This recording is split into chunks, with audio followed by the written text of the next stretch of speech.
What's going on, everyone? So today we are going over probably one of the most slept on leaders with set 2 coming out, and that is Qira, and more specifically Qira Green. So I'm hoping to show you all kind of why I think she is pretty slept on and what her strengths truly are. Now, if you want to pick up any of the cards I'm going to showcase in this video, or any other cards in general in all of Star Wars Unlimited, I have a TCG player link in the description down below. If you go ahead and use it, it helps me out as well as helps you out. So let's talk Qira Green, and some of the cards you're used to, and some new cards that make this exceptionally powerful.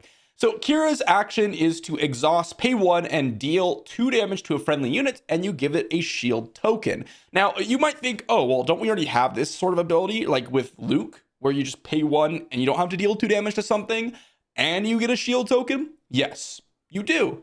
There's 2 restrictions for Luke that make it a lot worse than Qira's, even though you have to deal 2 damage to get Qira's action to go. Luke, you must have played that unit this phase, and it also has to be a heroism unit. So there's a lot more restrictions on what you can play. And as I mentioned, you cannot play off curve. You can't go like turn 1, play something, put a shield token on it the next turn. That's the big difference. And with Qira, you can potentially put multiple shield tokens on one unit after they keep getting rid of it, which makes it a lot stronger. And of course, the deal 2 damage can be a downside, but in some cases, like Scout Bike Pursuer, Hilo Bond Enforcer, or Sinara Sand, it's actually an advantage to kind of get their power up a little bit higher because of grit. She flips for 5 as a 0/8. However, what she does when she flips is she heals all units on the battlefield, and then deals half their HP rounded down.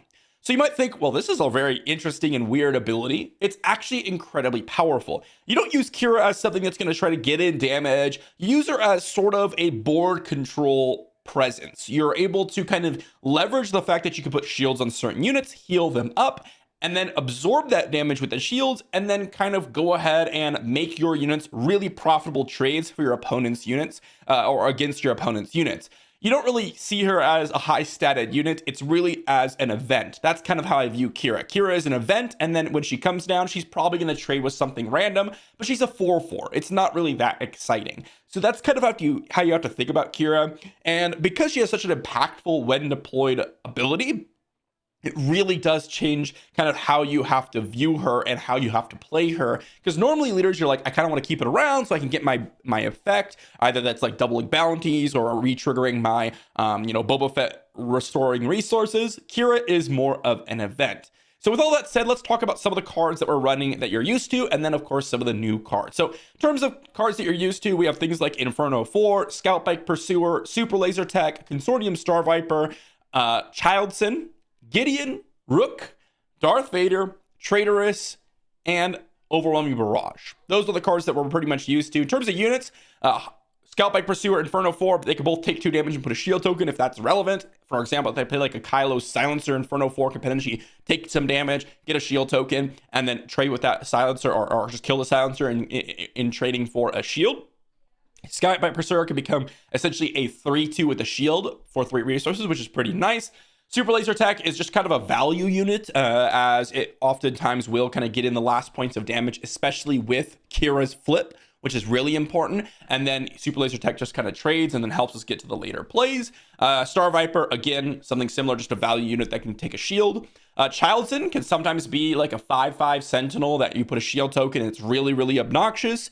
Gideon, this is a really powerful unit, especially if you're putting shields on things. You will be able to keep Gideon alive and start to buff up your units. Rook is another ECL target that can kind of just get you some value at certain points in the game.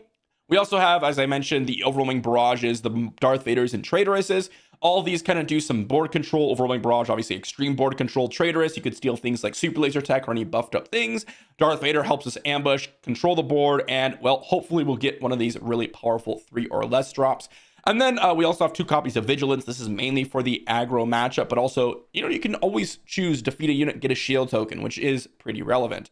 As for the new stuff, we have 3 copies of Hilo Bond Enforcer, which is a better Scout Bike Pursuer. It literally is the exact same, but with the addition of a bounty that your opponent gets to draw a card. But on turn 1, you can put a 3/2 shield into play, which is really powerful. We have 2 copies of Covert Strength and Timely Intervention. These are some more smuggle options.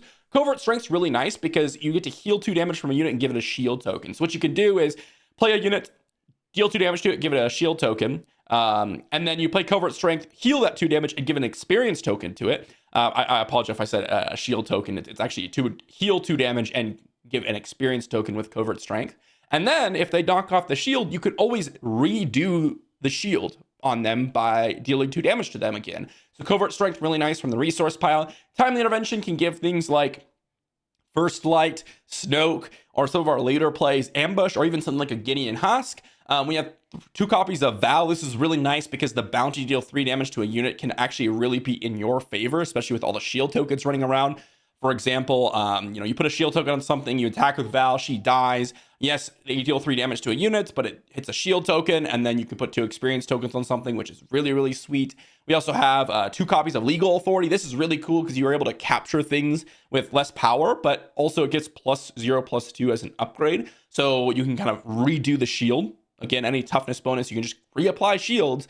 We also have 2 copies of Embo, 3 copies of Dark Trooper, kind of value plays. Embo lets you kind of heal up some damage if you're able to defeat units, which is really, really sweet. Sinara San is just a kind of a value unit, a 3/6 with grit. The bounty does heal up their base, but that's not really that relevant because we don't care about like aggroing them down necessarily. We're more of a mid-range style, so we don't care about the bounty too much. And she ends up becoming a 5/4 shielded, which is really, really sweet. And then at the top end of our curve, we have 2 copies of Clan Sax and Gauntlet, a nice little sentinel in space, which helps with some of the later game space units. 2 copies of First Light. This usually comes out from our smuggle pile and gives each of our friendly units grit, which usually can kind of finish out the game. 1 copy of Maul and 2 copies of Snoke. Snoke can oftentimes kind of finish off the game here for us in terms of, we've dealt a little bit of damage to their units due to our shield tokens, and then Snoke kind of finishes off their units, which, finishes off the game for us. So overall, that's going to be the list, guys. I'm going to jump into some games and hopefully showcase how powerful Qira truly is. All right, and we're into our first game against Han Green. We're going to go and resource our First Light. It costs the same, by the way, if you resource it as if you play it normally. So we usually always want to resource it. Covert Strength can be resourced here, but we could also resource one of these other plays and keep around a Hilo Bond Enforcer, because we can go Hilo Bond Enforcer, give it a shield token. Next turn, Hilo Bond Enforcer, give it a shield token, and heal up our other Hilo Bond Enforcer, give it an experience token. However, I think that's a little bit weak because we're going to remove the power off of it. So I think I'm just going to resource the Covert Strength and rely on my 2 plays here. Remember, Han Green, probably one of the strongest decks in the format right now, and is usually playing the mid-range style. Nowadays, you're not really seeing the aggro style. I think everyone loves the Crate Dragon plays. So I expect to get ramped here, and I expect to kind of, maybe get overpowered by the time we reach the later stages of the game. So we're going to try to end the game in the middle stages of the game. Of course, I could be wrong, and we could see, something else going on. And it looks like I'm not wrong, as they're going to go turn 1 Reckless Gunslinger into Spark of Hope, as that's basically what you want to be doing. There you go. Spark of Hope comes in or goes back into their resource pile, and we are looking pretty good here. There's a Maul. I'm going to go ahead and resource that over the Timely Intervention because we could potentially smuggle out or ambush out the Hilo Bond Enforcer and then actually give it a shield token, which is pretty sweet. Well, looks like that's not going to happen because they're going to go ahead and play a, a Super Laser Tech. So they got themselves a Super Laser Tech. We have our own Super Laser Tech, which looks pretty weak here. I think I'm just going to go ahead and resource it. And it looks like a Disabling Fang Fighter coming in for our opponents. There's a potential Consortium Star Viper. I kind of like the Consortium Star Viper plus give it a shield token here. Wow, they have double Disabling Fang Fighter? What craziness is this? Let's go ahead and give a shield token to our Consortium Star Viper. A double Disabling Fang Fighter is a little bit crazy, honestly. Let's go ahead and put the First Light down in the resource pile. They're going to ECL out a Wrecker. So that's going to be disgusting. They're going to be able to draw 2 cards. And yeah, the game's basically over at this point, I imagine. I don't really see us doing a whole lot of work here. But I could be wrong. We get to go Overwhelming Barrage. Do I want an Overwhelming Barrage? I could kill their Wrecker. But that would, let my Star Viper kind of be out in the open. Yeah, you know what? We're going to go ahead and boom, boom, boom. We're going to go and do one here, two here, and two here. Just kind of wipe their board. ECLing Wrecker, obviously really, really massive. They ended up defeating a resource, so it's going to be kind of a huge game for them. They're going to hit us. We're going to go ahead and deploy Qira, so we're going to get some damage out on our opponent's units. And we're actually just going to straight up hit the base. There's no real reason for us to try to not hit the base here. I think the way we win this game is to just, rush them down here. And so that's what we're going to be doing. Let's go ahead and resource this Traitorous. I think we're past the point where Traitorous is going to be good. There goes Wrecker. Let's go ahead and attack with Star Viper. Ooh, they played a Marauder. Okay. Marauder is good here for sure. And we're going to go ahead and play a Clan Saxon Gauntlet, which gives us 4 power in the air. Ooh, they're going to attack our base, and we're going to claim initiative. And if they have nothing, we could just hit them with the Clan Saxon Gauntlet. I think that was a mistake by them. Definitely should not have attacked there. And boom, look at that. We actually ended up winning. I was a little bit worried there because they ended up ramping and I thought it was going to be game over when they hit the Wrecker. But of course, we just had enough damage to kind of get in at the end of the game there. And of course, we had first light from our resource pile, so we probably would have been able to win out the game there. There wasn't any really good ECL or timely intervention targets. Yes, I could have ECL out the Clan Saxon Gauntlet, but I was worried that they could have had like another Marauder, and if they did, then they claim initiative, play a Marauder, and we're still, we still lost. So I think the ECL on the Clan Saxon Gauntlet looks pretty bad. And of course, with Han Green doing the Reckless Gunslinger ramp into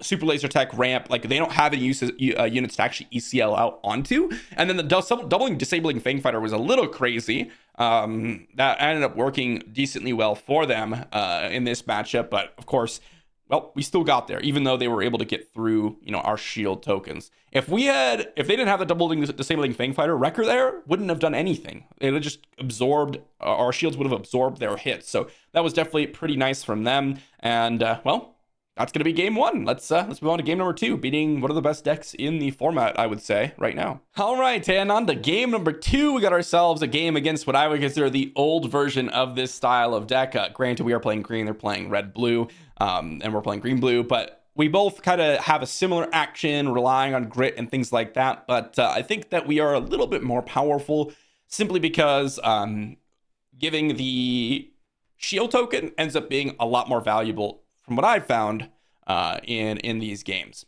So we can go Inferno 4 or Scout Bike Pursuer. I'm going to go ahead and resource a Covert Strength, and I'll probably resource actually the Inferno 4 because I'd rather go... Well, actually, no, I'll resource the Inferno 4. I want to go Scout Bike Pursuer into the Super Laser Tech.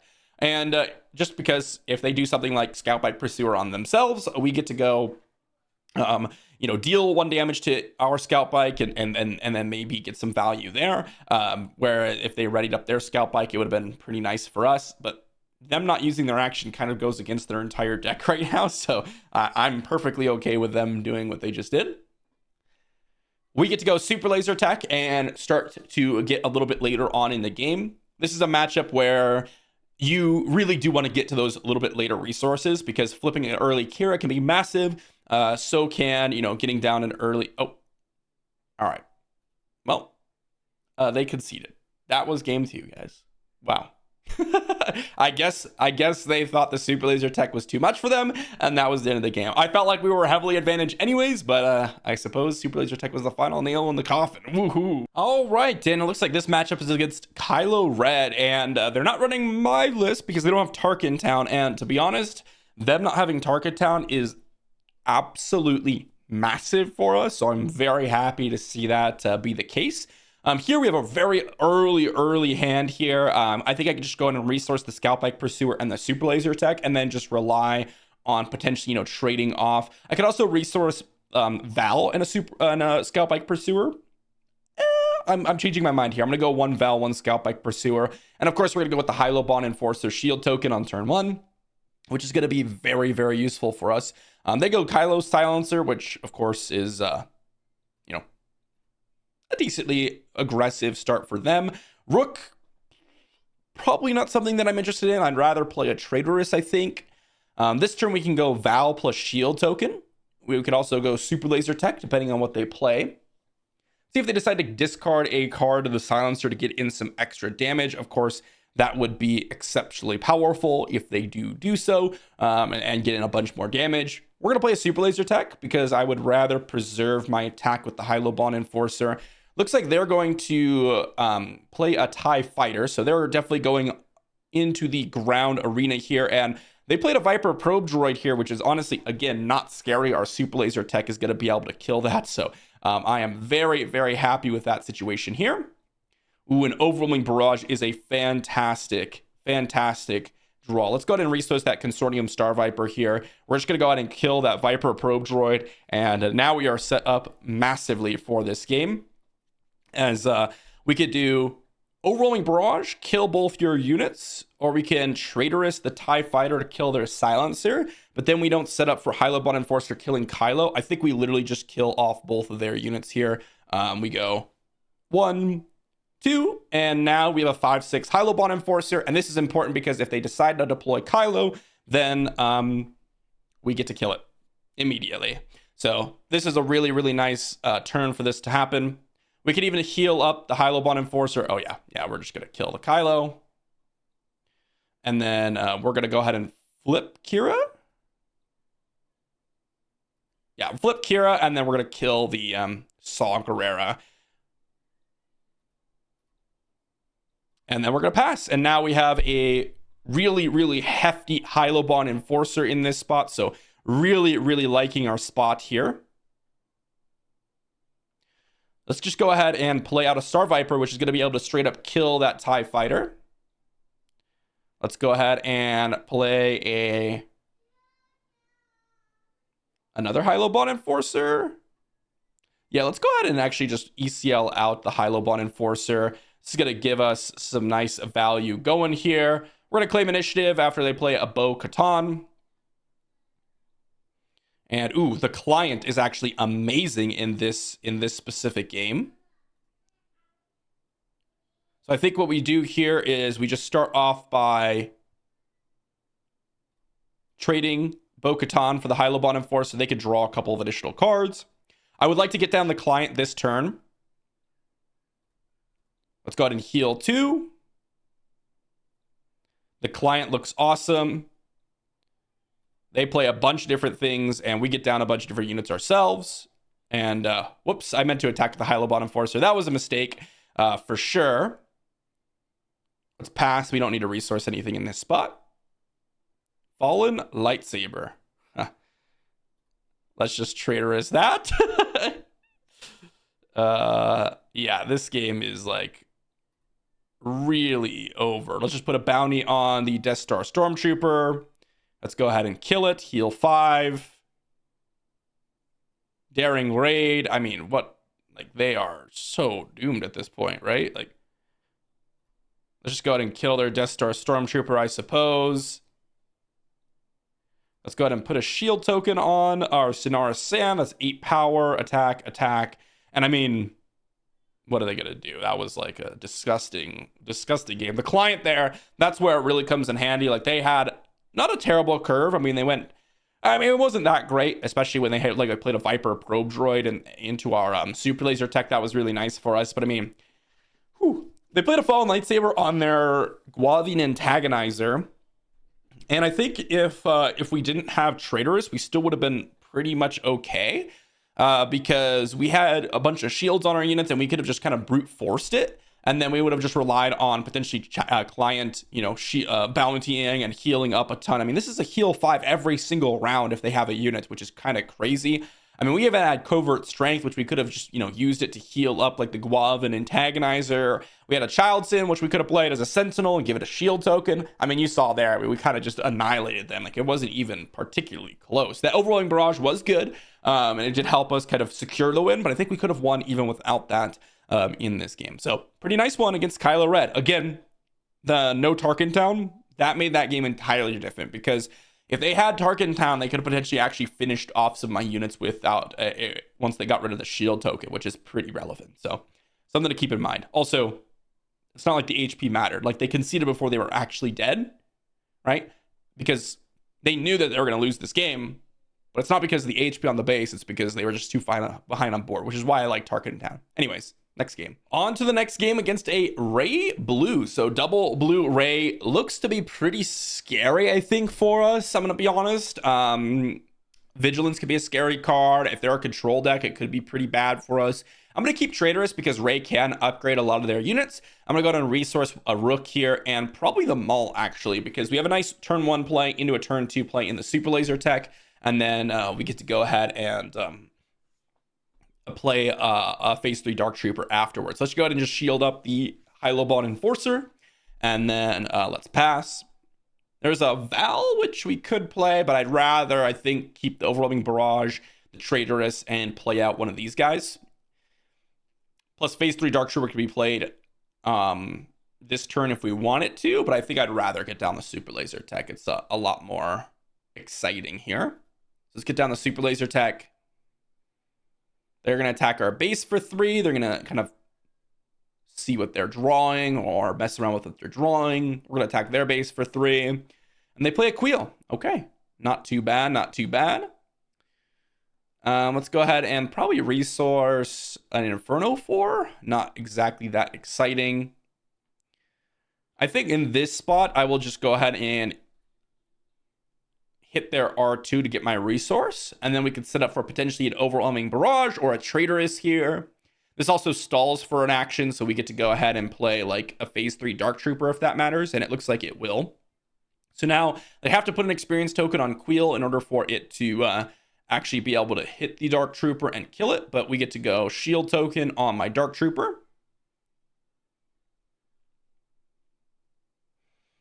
And now they can't actually kill the Dark Trooper, and even if they attack it, then, well, they just take 3 damage essentially.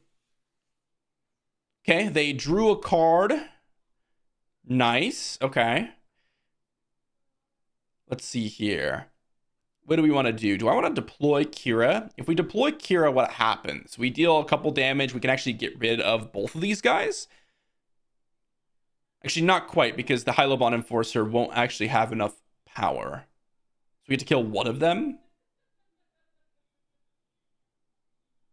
Actually, hold on. We kill Queel. And then flip Qira and we can kill R2. Yeah, okay. Kill Queel. And then we flip. Heal up a bunch of stuff. And then we're able to kill off R2. And look at that. She's 7 power now. Not like that matters at all. But, you know. Nice value, I suppose. They're going to attack my Qira to start us off. Actually, they can't because phase 3 Dark Trooper right now. Ooh, they have a Vigilance. Okay. So they get to probably defeat my Qira, put a shield token. Okay. Yeah, we're just going to Traitorous the Yoda. Now that it's shielded up. Seems pretty reasonable to me. Keeping our ECL for potentially like a Gideon or something.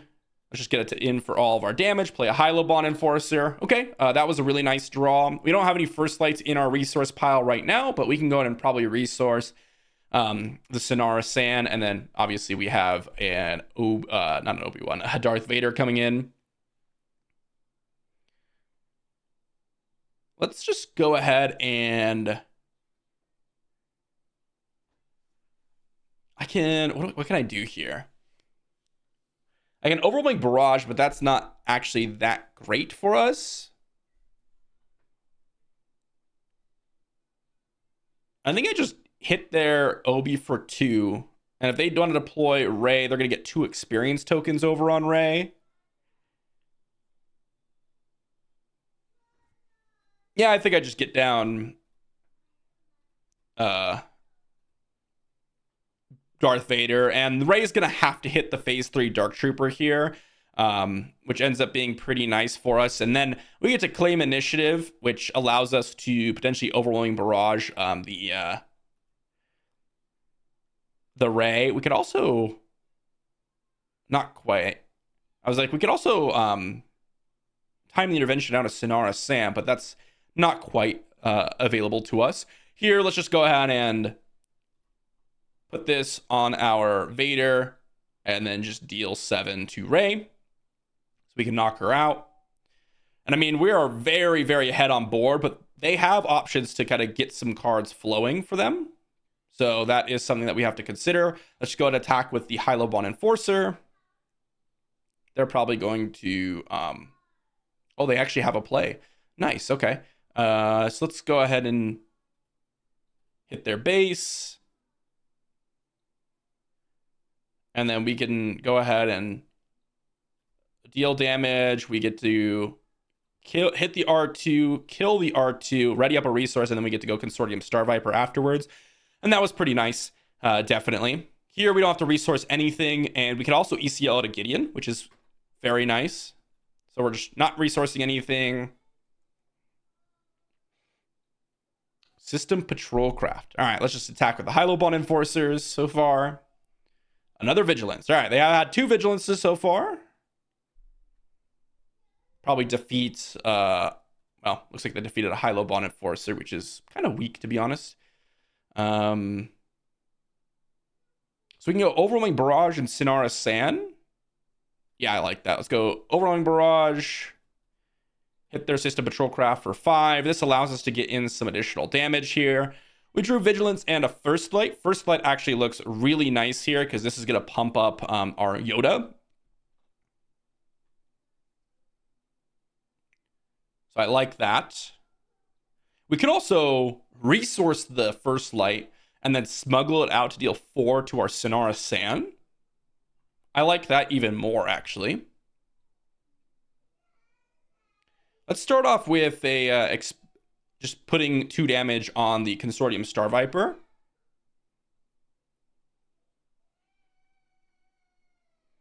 I'm doing it this way because this allows us, our Consortium Star Viper, to actually just straight up kill the Concord Dawn Interceptors. If they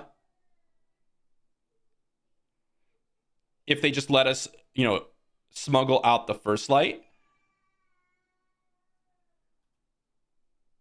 Very nice. Now that's a 7-powered Sinara Sand.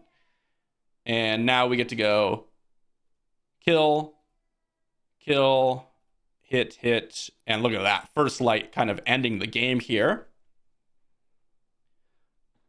First Light, really, really powerful. I mean, we got Grit on the Star Viper and the Yoda, which allowed us to get in more damage. It allowed us to kill the Concord Dawn Interceptors, which is really strong. Let's go ahead and resource Gideon. You have so many expensive plays. I don't really see us. That's a triple Vigilance.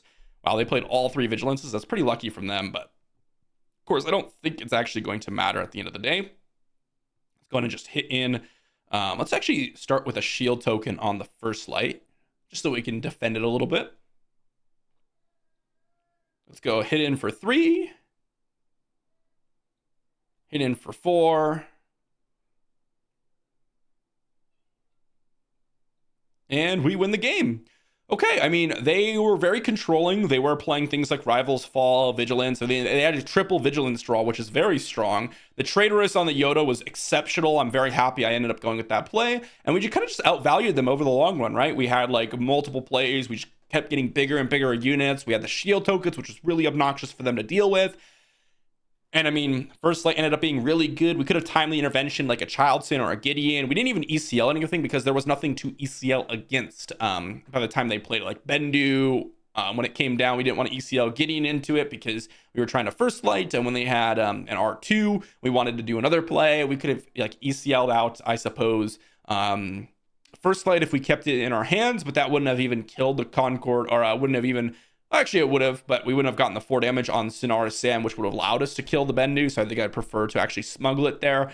Kind of interesting that, you know, First Light, even though it's a 7-drop, you actually do want to resource it sometimes just to get the extra damage on, you know, your enemies, right? With the Grit, right? We had Bendu to kill, and we were able to get it down, which is quite kind of sweet. Playing Bendu, kind of interesting. I don't think it's that strong, but, you know, I suppose. Vigilance costs, you know, 2 with Bendu out. That's crazy. That's crazy. Anyways, good game. On to the next one. All right, so we got our next matchup against Vader Green, and that's a pretty scary matchup, I will say. I don't think our deck lines up too well against it, but we have a reasonable hand. I think we go ahead and resource probably the Snoke, as it's pretty weak in this matchup, and probably the Starfighter, because we want to go turn 1 Scout Bike, turn 2 Super Laser Tech, and so if that's going to be our curve, we don't really have time for the Star Viper. They're going to play a Yularen. Okay, okay. Scout Bike works really well against the Yularen here. And, oh, well, we drew literally what we just resourced. Okay. Let's go ahead and just play out the super laser tech and see what's happening. We got ourselves a super laser tech. I like it. I like it. And let's claim initiative. And then we can get down to Sonara Sand plus put a shield token on something if we want next turn. And I think we do. I think we want to kill their super laser technician. What do we want to do here? Actually, hold on. Let's give a shield token to the Scout Bike Pursuer, just in case that they attack it with the super laser tech. Then we still get to kill their Yularen, and this allows them to make their action against the super laser tech and potentially waste an action essentially, which I think is kind of exciting. All right. Well, I didn't expect them to necessarily go that route. Okay. I'll just play my own Phase 3 Dark Trooper. And what this does is it makes it so we can hit their Dark Trooper and kill it. And now we could trade Dark Trooper plus Super Laser Tech for the Yularen if that's the way it goes. And that should be pretty fine with me. So them going Dark Trooper to try to protect their Yularen, I suppose, ended up working pretty badly for them. Cool. We'll just hit their base for 2 with the Super Laser Tech and see what they've got. They did play a Dark Trooper, which means they can ping off my Super Laser Tech if they want to kill it. I mean, killing or hitting my Scout Bike Pursuer is really not that scary, I will say. Don't think we need Val at this point. And here we can just attack in for 4 with the Scout Bike Pursuer. Kind of want to keep things off the board so they can't overwhelming barrage us. Traitorous. Wow. Okay. Okay. Traitorous is really excellent here for sure. Let's just go ahead and flip over Qira. Traitorous. Wow. Okay. Yeah. Traitorous does some major work. I'm not going to lie, guys. Let's go ahead and play out a Qira. And if they just deploy Vader, hopefully they deal 1 damage to my Qira and then deploy Vader. Okay. We are just going to overwhelming barrage Vader for 6. And if they take initiative or if they, hit my base, then we can always ECL out of Sonara Sand or something. But wow, Traitorous ended up being really extremely relevant in this game. Cool. They're going to just trade their Vader for my Qira. I'm happy with that. I'm happy with that. Clan Saxon Gauntlet looks pretty good here. I think I'm just going to get down that. They have 8 resources, though, so I'm not liking our position here by any means. I think that Traitorous on the Super Laser Tech was really good. It ended up working out quite nicely for them. And I'm glad we went with the Clan Saxon Gauntlet because I was expecting something like a Maul or Vader here. And that's exactly what I ended up seeing. And now we can just go claim initiative. And we are set up quite nicely for the next turn. We can ECL out something. We can ECL out a Gideon, which is pretty nice. Could also just play a 5/5 Childson, which looks meh. It's okay. Star Viper can go into the resource pile. Let's go ahead and put a shield token on my Clan Saxon Gauntlet and see if they Crate Dragon. Oh, geez. That's game. GG. I can't beat Crate Dragon. Crate Dragon's going to end the game. That's one of the reasons why Vader Green's so scary, and especially that Traitorous on the Super Laser Tech that kind of made the game heavily their favorite. I could have played that a little bit differently to guarantee my Super Laser Tech to be on my side of the battlefield. But I figured if they had a Traitorous, they would have played it that turn rather than doing what they did. Yeah. But I suppose they may have just drawn it. Anyways. Sweet. Crate Dragon. Ended our day for sure.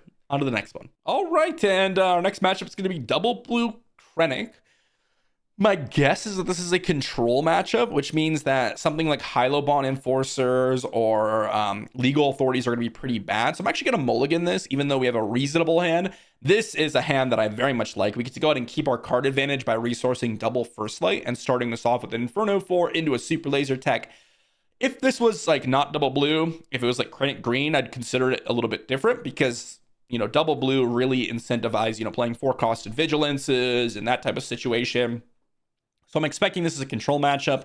And in the control matchup, you don't want your opponent to really be drawing a ton of additional cards. Sonora Sand looks okay here. Consortium Star Viper also looks okay. I think I'll keep the... No, actually, I'm going to bottom both. They both look okay. Not super excited about either one of them. Snoke looks pretty weak. And honestly, so does Gideon. I think both these cards are pretty weak as... they're not going to have a lot of units to actually mess around with, so. Dr. Pershing. Okay, I didn't expect Dr. Pershing to come down, to be honest. Let's go ahead and put a Super Laser Technician down and then pass. We can resource that Covert Strength, which is quite nice. I guess they had no turn 1 play, and then they got down the Dr. Pershing, and that's it. That was a pretty weak play, I'll say.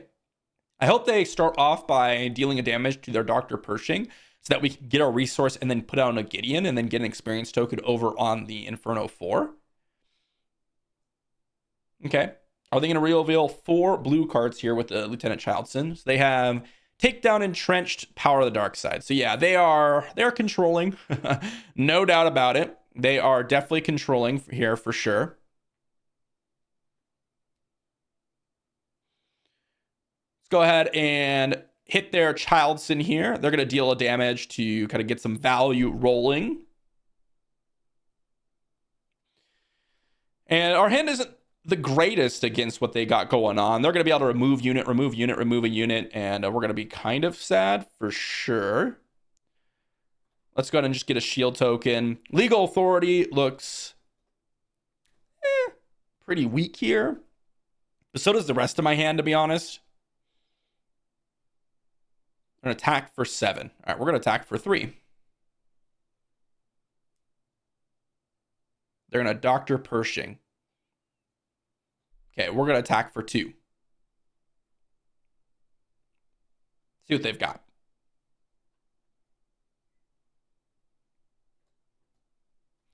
We have a First Light coming out next turn. We can also Covert Strength to potentially heal something up. Vigilance. Yep. All right. Well, Vigilance coming in basically removes any sort of offensive option that we really had so far. So that's unfortunate, but you know, that's how it goes for sure. I think we go Gideon.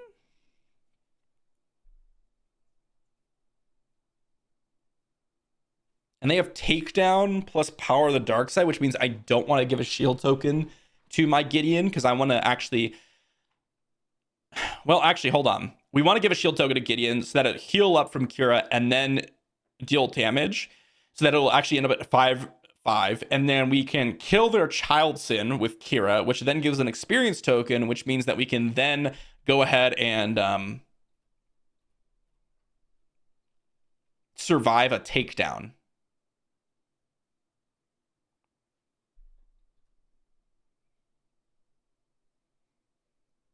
Get down a Qira here. We kill their Childson, give an experience token over to Gideon, and that avoids the takedown, which is pretty important. Scout Bike Pursuer and the Client both looking kind of weak. I think I actually prefer the Scout Bike Pursuer in this spot. They drew so many cards, though. It's going to be hard to win this game for sure. All right, they drew a Vanquish. That's pretty brutal for us, to be honest. We're going to go ahead and ECL out a Gideon. Kill their Krennic. Get an experience token on the Inferno 4. Let's go ahead and claim initiative, actually, here. I'd rather kill their Pershing. Childson looks pretty weak. They need an overwhelming barrage is kind of what we're looking at. Let's kill their Pershing. Let's get the Inferno 4 nice and hyped up here. So now if they have like a takedown or something, then we at least get to keep our Gideon around. So now they have Power of the Dark Side. Oh, they have a Death Trooper. All right, Death Trooper is also quite good. Let's go Shield Token.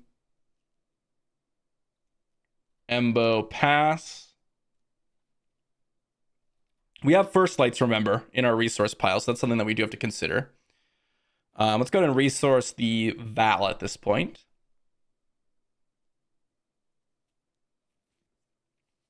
Vigilance, huh?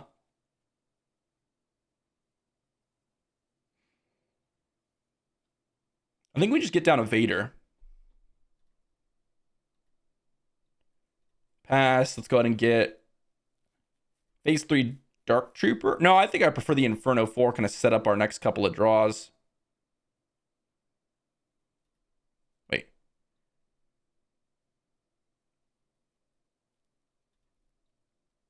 Yeah. Oh, wait. I could get both these, actually. There we go. I was like, wait a second. Time Intervention looking pretty weak. Phase 3 Dark Trooper also looking pretty weak. I forgot that you could actually just get all of it if you want all of it. They're going to go ahead and go for a Super Laser Blast. We're going to go ahead and attack them for 5. They're going to Super Laser Blast. Classic stuff. Classic control stuff, guys. Attack for 5. Super Laser Blast. Sure. Bottom. Vigilance here. We're going to go ahead and mill heal. See what we hit. We hit their restock. That could be relevant. We hit another Vigilance, so no more Vigilances for them. Pass. Covert Strength can go into the resource pile. No more Vigilances is pretty nice. They could have Avengers, though. I mean, Avengers are going to be pretty brutal for us as well. Nice little control deck. I don't think these control decks are actually that great, but against, this type of matchup, it actually is really quite strong. Where you were trying to get shield tokens. Like, they could just bypass our shield tokens, which is really quite sad. Now they have a Power of the Dark Side. We know that they have one from earlier. They probably have all manner of removal cards. They could just decide which one they want to play.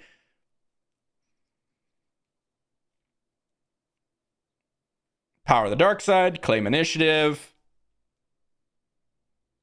We drew another Darth Vader. Okay, Darth Vader is pretty nice on this board.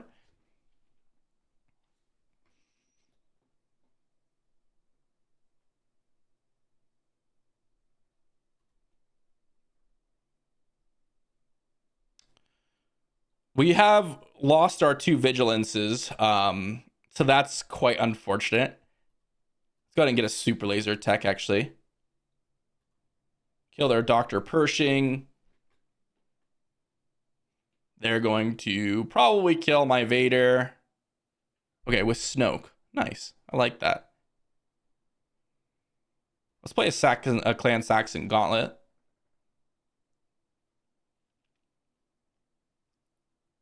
I wonder if Snoke's their win condition. It doesn't really matter because we're running out of cards in our deck, and they haven't really run out of cards in their deck. They're gonna Power the Dark, so we'll kill our Clan Saxon Gauntlet. Let's take initiative. Double Overwhelming Barrage is looking pretty weak. I think we've lost this one. I think I'll just concede. I could like try to go for stuff, but I mean, we have no more Vaders, we have no more Mauls, we have no more Vigilances. We're kind of out of gas, and they properly controlled us. Definitely a pretty bad matchup for us. Any card that kind of just goes through shields is a bad matchup for us, of course. Takedowns, Power of the Dark Sides. The fact that they drew Vanquish on that specific turn to get rid of Gideon, or they had Vanquish on that turn when they get rid of Gideon, that was pretty relevant. So overall, nice from our opponent, and on to the next one. All right, and probably our final matchup of today, we got ourselves a Boba Green deck. This is definitely a solid one to go against, and looks like we have a fan here. Hey.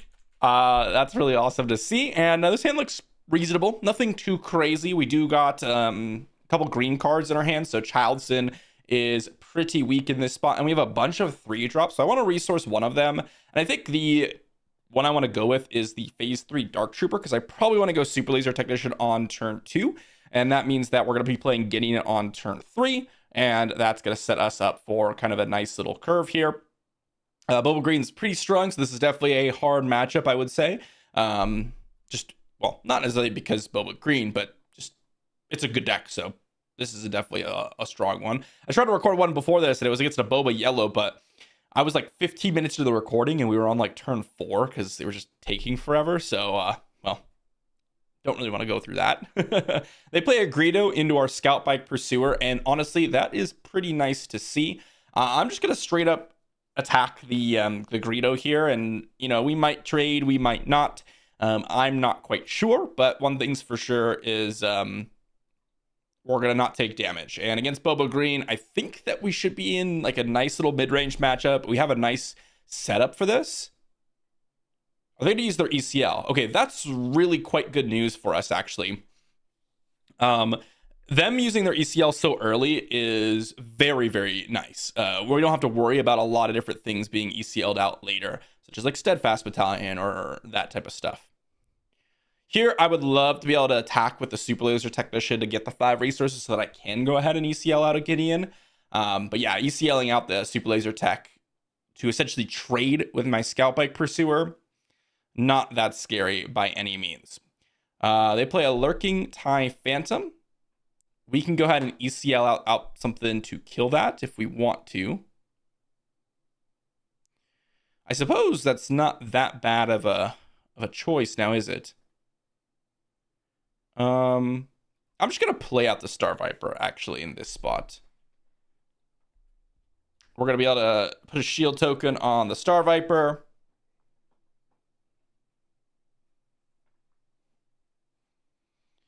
And then we could potentially flip Qira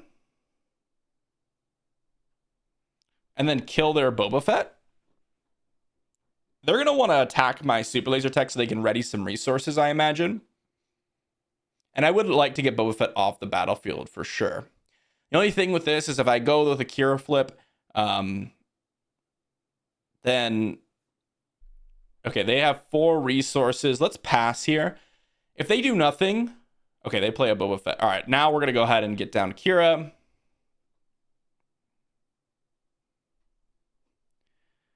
And then let's see what they decide to do here. They're going to claim initiative. So we're actually going to go ahead and kill their Boba Fett. This might be a little bit risky, but I want to go for the value play here. Now they have 2 choices. They could go and kill my Qira. And trade it, or they might have something else like Syndicate Lackeys or Overwhelming Barrage. Okay, well, that is like worst case scenario. I don't know if it could get much worse than that, to be honest. Yeah, that was pretty bad here. I don't know if that could get much worse. Let's just go to play a Gideon, and if they want to trade their Boba with Gideon, then I'm okay with that. If not, we can always go Maul next turn and kill their Boba Fett. But yeah, that was probably worst case scenario. We had decided to go with the highest upside play, and we ended up, not actually ended up getting any value out of that. They have Waylay here, which obviously is pretty good. But we have Maul, which we can end up playing Maul here, which looks pretty good. We could also ECL Gideon and play an Inferno 4. I kind of like that more. Let's go ahead and kill off Boba, get an experience token over on Gideon. And then we get to play Inferno 4 here. We could bottom this, top the covert strength. That looks pretty nice. We also have the timely interventions, by the way. I didn't want a timely intervention here because I felt like going for the most value was pretty important in this situation. Or just using up all our resources is what I meant to say, is pretty important in this situation. If they play like... a Fett's Fire Spray, yes, we're going to take in a lot of damage, but fortunately for us, we kind of have a way around that with Overwhelming Barrage in our hand. Curious what they are going to play here. They had a really nice kind of curve there. They had the Overwhelming Barrage if they needed it. They had the Waylay to kind of make us use additional resources the following turn. So pretty nice curve from our opponent. I could have gone with them just guaranteed play of, killing their Boba, and then the Overwhelming Barrage wouldn't have been such a good one. Oh, they're going to go with Overwhelming Barrage here. Yeah, I'm not scared of Overwhelming Barrage in this spot at all. They're going to kill the Gideon. We're going to claim initiative. They can't attack with it, and oh, wow. Vigilance was a fantastic draw, actually. So we get to go probably kill their Lurking TIE Phantom and then save this Vigilance. I don't really want to be using Vigilance in this specific scenario. I could Covert Strength, but that's pretty weak because they could just trade with it anyways, and I really don't want to be taking this damage. I think Overwhelming Barrage there ended up being pretty useful for us. We'll keep the Legal Authority on top. There's a lot of different things that could happen here in our favor. Let's go with Maul here. Kill the Forlom. Claim Initiative. And then we get to go Legal Authority. So Legal Authority on the Maul. And then we can give the Maul a shield token. Ah, okay. So they're going to go ahead and do that. We get to go and... what? First Light something? Suppose we go Embo. And then we put a shield token on Embo.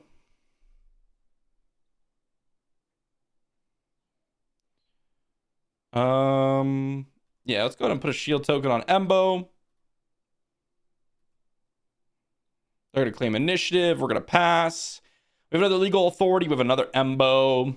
Kind of getting to the gritty of the part of the game, but double Forlom, again, they just kind of have everything that they need to kind of counter what we're trying to do here. We can go Covert Strength here. We also have the First Light in the resource. We also have a Timely Intervention here, which is going to be potentially super good. I think we just go Vigilance. Vigilance doesn't actually kill. So we go Vigilance. We can go Legal Authority. Or we just go Overlaying Barrage.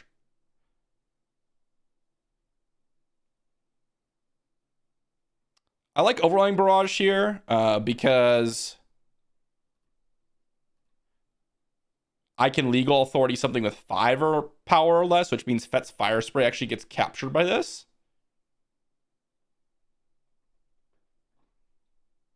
Zuckuss.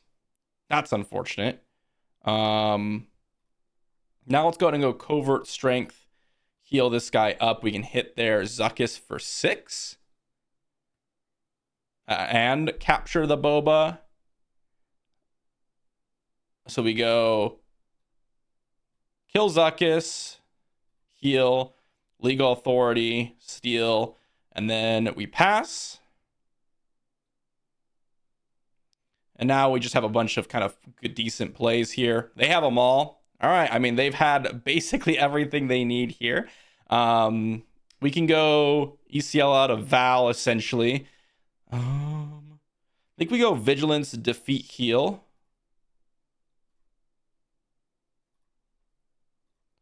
They're going to claim initiative. We're going to play a Star Viper. Should have given a shield token there. We have another Vigilance here. We have a Phase 3 Dark Trooper. None of these are that exciting here. Wow, Maul. I mean, they just have everything. They got the Maul for our card. They had the double Forlom. They had the double Overwhelming Barrage. Definitely some good stuff going on over there. Let's go Phase 3 Dark Trooper. Forlom. Jesus, man. They have everything. Let's go Heal, Defeat.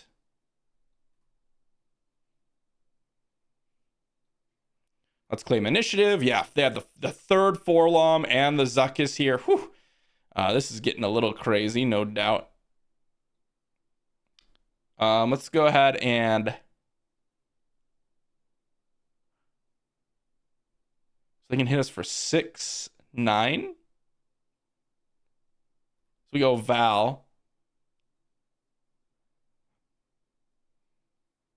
And then we can smuggle out a First Light and hope they don't have Fett's Fire Spray. We can't really be playing around anything. I mean,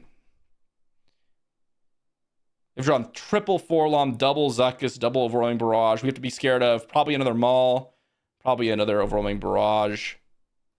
Let's go ahead and get a First Light out, deal 4 damage here. And we can put 2 experience tokens on the Consortium Star Viper. Could have put on the First Light, but the Val here would have, they would have killed the Consortium Star Viper.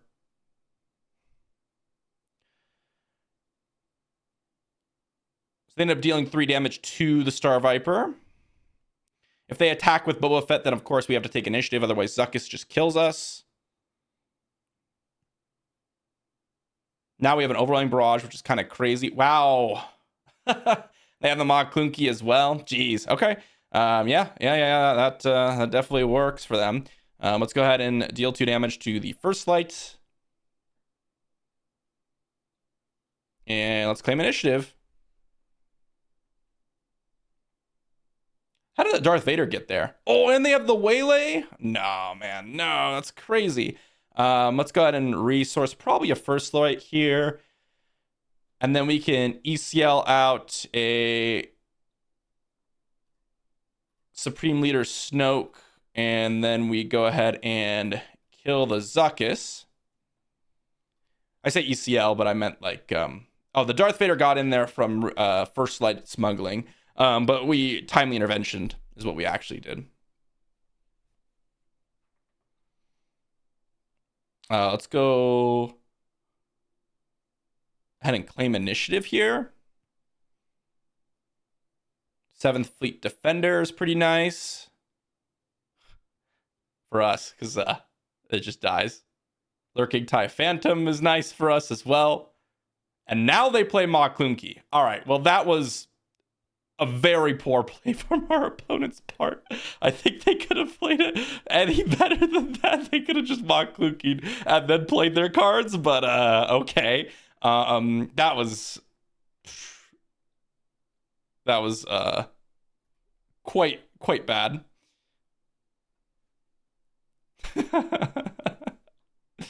Star Viper. Let's go claim initiative so we can get Overwhelming Barrage and the Gauntlet and kill off their 2 units. Snoke, guys. Snoke. Best card of the whole game. Jesus. That was a crazy situation that we found ourselves in. If Overwhelming Barrage again? Oh, man. Wait, they didn't kill... Man, it's really weird what they're doing here. Let's go to resource the Hylobon Enforcer. We have another timely intervention here, which I think I'm going to smuggle out on this Snoke here. So that we kill both their units here, and then we have a Snoke on the battlefield, and we can even give him a shield token. They play a Viper Probe Droid, it dies. Man, they have no Overwhelming Barrages left. They have nothing in their deck left. They went through 2 Waylays. I mean, we are really, really grinding out right now. Let's go ahead and give a shield token over to Snoke. Well, I guess Snoke took home the win. Unfortunately for our opponent, I don't think they realized what Snoke did because they played the 7th Fleet Defender and Lurking TIE Phantom into my Snoke. If they had not done that, we still would have had a chance, because it didn't look like they had anything too great afterwards, but because we would have played our Clan Saxon Gauntlet, and then that would have prevented them from attacking in. But they would have been left with a Boba Fett on the battlefield, and then we would have Overwhelming Barrage, and they had an Overwhelming Barrage, so they could have potentially killed something here. I'm not exactly sure what would have happened, because we probably would have timely interventioned out that Clan Saxon Gauntlet to kill one of their guys, and then we would have been in a situation where they Overwhelming Barrage. Yeah, it would have been really close. I think they would have probably taken home the win if they didn't, kill off all their own units with Snoke's ability. Although I don't know if they would have gotten down all the cards. Let's see. They wouldn't have been able to play Boba Fett, TIE Phantom, and the 7th Fleet. They would only have been able to play 2 of them. So I think we still would have lived, just barely would have lived still. But yeah, it would have been dangerously close, because we would have drawn the Snoke on the following turn, and then we would have been able to play Snoke as a card and kind of close out the game. But anyways, that was really, really close. It was a very long game. It was extremely, extremely grindy. It felt like our opponent had kind of the answer for every single thing that we were doing. Every legal authority here was just messed up by either a Maul or a second Forlom. They had the triple Zuckuss. Was it triple Forlom, double Zuckuss? They had the triple Overwhelming Barrage. It felt like they drew basically all their haymakers here. except for Fett's Fire Spray. So I suppose we got a little bit lucky in that regard, but we managed to get there. Qira bringing home the W. I think we would have closed out the game in this stage of the game. We had the Overwhelming Barrage, we had the Inferno 4. We were about to go ahead and get a First Light on the battlefield, which would have made our Clan Saxon Gauntlet an 8-1 and our Snoke a 9-6. So that would have been sweet. Anyways, that's going to wrap it up, guys. Let's talk about the deck at the final part of this video. All right, so what did we learn about Qira Green? What did we find good? What was, kind of mediocre or potentially needs some changing? The Qira shielding mechanic and kind of buffing up your units with things like Gideon or things like Val's experience, or potentially even something like an Overwhelming Barrage temporarily or Legal Authority, and just constantly getting extra value from those extra shields is really powerful. And of course, you saw many times there where Qira, despite her being a 4/4, she actually ends up killing off your opponent's leaders very frequently. And if you use Qira as like a value engine that it actually just trades with your opponent's leader or kills one of their important threats, it's actually pretty good. And that's where you kind of have to think of Qira. You don't use Qira like other leaders, like a Boba or whatever, where you're trying to leverage the additional actual on attack, or when you flip him, it's important. It's kind of like a Kylo, where you flip him and then he just gets in some damage and he's done. That's what Qira does. You flip her, she kills someone and then she's done, or she gets in some damage and she's done. And she could potentially trade with multiple things. If you get in and flip her, attack something, gets a bunch of power from being gridded up to like 7 power, then you can basically kill anything. What was really good about the deck, guys? The high-low button first on turn 1 with the shield token's great. The Val ended up being pretty good in a lot of situations. The Super Laser Techs, the Star Vipers, of course, kind of core. Phase 3 Dark Trooper ended up being pretty nice as just kind of a nice Sentinel. When we go talk about the top end of the deck, I think there's a few cards that I would definitely change. Child Sin in specific. The deck isn't running enough blue cards to really support a Child Sin. At most, it's usually a 4-resource 4/4 Sentinel, which becomes, a 4/2 Shielded Sentinel for 5 resources, which is not good enough, I think. I'd much rather run an extra copy of Gideon. Gideon actually ended up being amazing. And potentially actually an extra copy of Traitorous. This helps us out, especially in the early game. In terms of our late game threats, First Light from the Smuggle pile, really nice. Alongside, Timely Intervention and Covert Strength, there was a lot of times where we were using these cards from the Smuggle pile, which felt like we were never running out of gas. And then Maul, Darth Vader's, and Snoke to kind of finish out the game or get us the board presence. Really solid. I like Snoke specifically because unlike other decks where, Snoke just ends up kind of dying oftentimes as a 6/6, in this deck, because you can give him a shield token, because you have all these shielded units and all that good stuff, your opponent's units actually can't really deal with Snoke all that well compared to some other decks that I've seen. And you saw it there, especially in that last game where you just kind of wiped the board repeatedly. Of course, that was probably the longest game that we went in. You don't probably need the client. Maybe you just want to go all in on sort of the aggressive mid-range strategy, although Vigilance ended up being exceptional in that last game. That 10 points of healing ended up being pretty relevant here against our Boba Fett opponent. But overall, the deck performed pretty nice, and I was happy with Qira Green. So let me know what you think in the comment section down below, guys. Thanks for watching, everyone, and I will see you all for the next one.